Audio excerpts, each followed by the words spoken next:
আমার শাশুড়ি ফোন শালি হসপিটালে ভর্তি ছিল, শাশুড়ি আর আমাকে বাস স্ট্যান্ডে এসেছিল, চা দোকানে তো হারিয়ে গেছিলো, এটা কোথায় হারিয়েছিল সেটা জানি না। ম্যাডাম করেছিল, ম্যাডাম করিয়ে ফোনটা যথারীতি ফেরত দিয়েছে।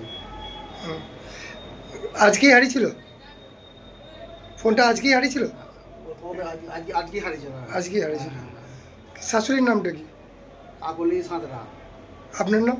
অমিত মন্দির। বাড়ি কোথায়? বাড়ি কালীথানা। কিভাবে পেয়েছিলেন? মোবাইলটা পেয়েছিলাম বলতে আমি ডিউটি থেকে ফেরার সময় ওই আরামবাগ বাস স্ট্যান্ডে চন্দনের যে চায়ের দোকান ওইখানে মোবাইলটা পড়েছিল এবং আমারই অফিসের একজন সে ওই মোবাইলটা দেখতে পাই, আমাকে সঙ্গে সঙ্গে বলে ম্যাডাম মোবাইল পড়ে আছে, আমাকে দিয়ে এলো। আমি সঙ্গে সঙ্গে ওই মোবাইল নাম্বার থেকে একজনকে কল করলাম, দেখলাম ডায়াল নাম্বার, মোবাইলটা লক করা ছিল না, সেই কারণে সুবিধে হয়েছে আমাদের ফোন করতে। তো যার মোবাইল ওনার ভাই ফোনটা রিসিভ করেন, আমি ওনাকে বলি যে আপনারা আমার অফিস থেকে আরামবাগ বাস স্ট্যান্ডে এসে আরামবাগ বাস মিনি বাস অপারেটরস ওয়েলফেয়ার অ্যাসোসিয়েশনের যে অফিস আছে ফোনটা আপনারা নিয়ে যান, কারণ ফোন মানেই জানেন আপনারা ভীষণ একটা প্রয়োজনীয় এবং জরুরি জিনিস মানুষের কাছে, মানে অনেক রকম তথ্য এর মধ্যে থাকে। তো সেই কারণে আজকে মানবিকতার দিক থেকে আমরা ফোনটা ওনাদের হাতে তুলে দিলাম, আপনারা দেখেছেন সেই দৃশ্য।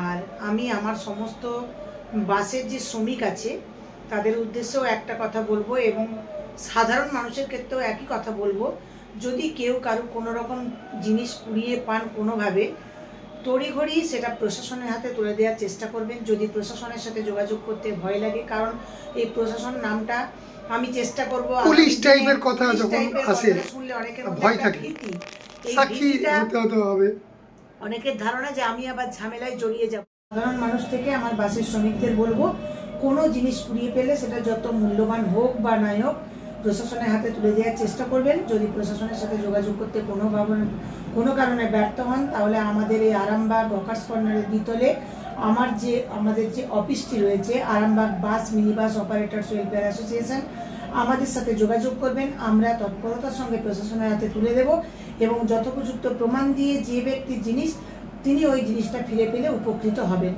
এই অনুরোধই করব। আর আপনাদের মিডিয়ার মাধ্যমে আরেকটা কথা জানিয়ে রাখতে চাই, কারণ এই জিনিসটা এমন একটা গুরুত্বপূর্ণ জিনিস যেটা আমার একটি জনের কাছে পৌঁছে দেওয়ার মানে মাধ্যম যেটা বলতে পারি একমাত্র মিডিয়া।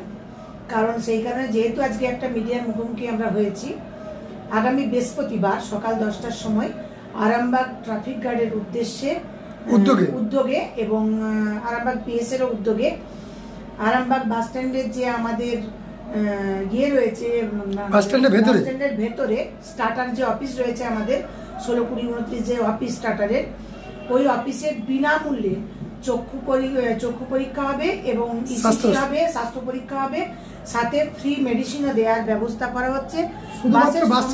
সমস্ত বাসের চালক, হেল্পার এবং যারা কন্ট্রাক্টর বাসের স্টাফদের জন্য স্পেশালি ব্যবস্থা করা হয়েছে।